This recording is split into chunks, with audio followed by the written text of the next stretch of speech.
Assalamualaikum warahmatullahi wabarakatuh.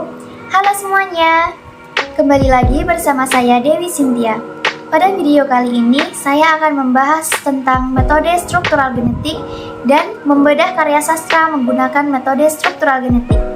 Sebelum membedah karya sastra menggunakan metode struktural genetik, kita bahas apa itu struktural genetik. Struktural genetik merupakan salah satu metode penelitian sastra yang populer digunakan dalam menganalisis karya sastra, baik novel, cerpen, maupun puisi. Metode ini merupakan salah satu cabang sosiologi sastra yang memadukan antara struktur teks, konteks sosial, dan pandangan dunia pengarang. Kali ini, saya akan membedah suatu novel menggunakan metode struktural genetik. Novel yang akan saya bedah ini berjudul Layangan Putus, karya Mami ASF, yang terbit pada tahun 2020. Mami ASF merupakan nama pena dari penulis novel Layangan Putus. Diketahui, Mami ASF memiliki nama lengkap Eka Nurprasetyawati. Ia kelahiran Kota Malang dan kini menetap di kota kelahirannya tersebut. Ia juga memiliki profesi sebagai dokter hewan. Mami ASF menikah dengan Ricky Zainal yang kini terkenal sebagai pendakwah. Mami ASF pun membina rumah tangga harmonis selama 8 tahun dan telah dikaruniai 4 putra. Layangan Putus awalnya adalah tulisan yang dibuat oleh Mami ASF di sebuah grup menulis di Facebook. Tujuan Mami ASF menuliskan kisah nyata yang dialaminya adalah untuk merelakan atau self-healing.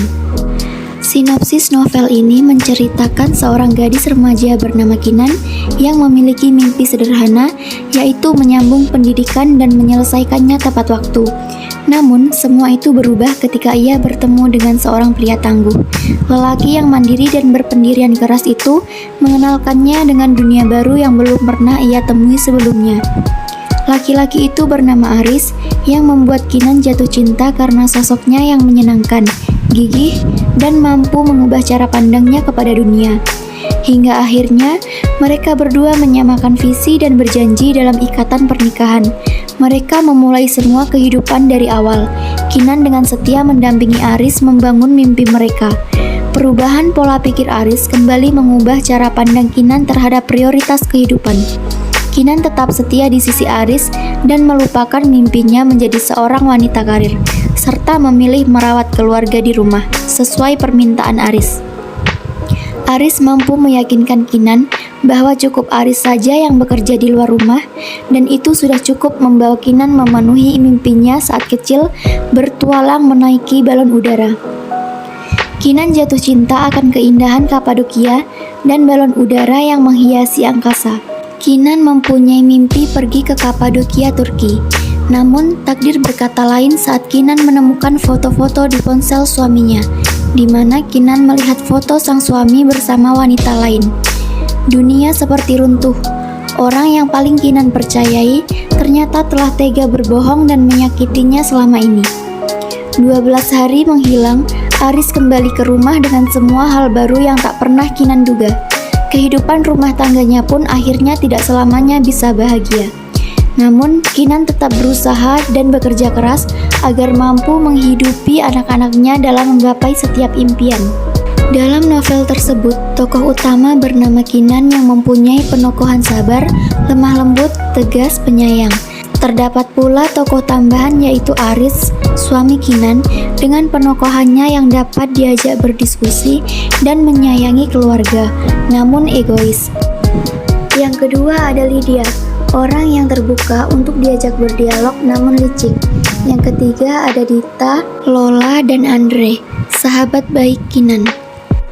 Latar waktu novel Layangan Putus diperkirakan terjadi pada tahun 2018.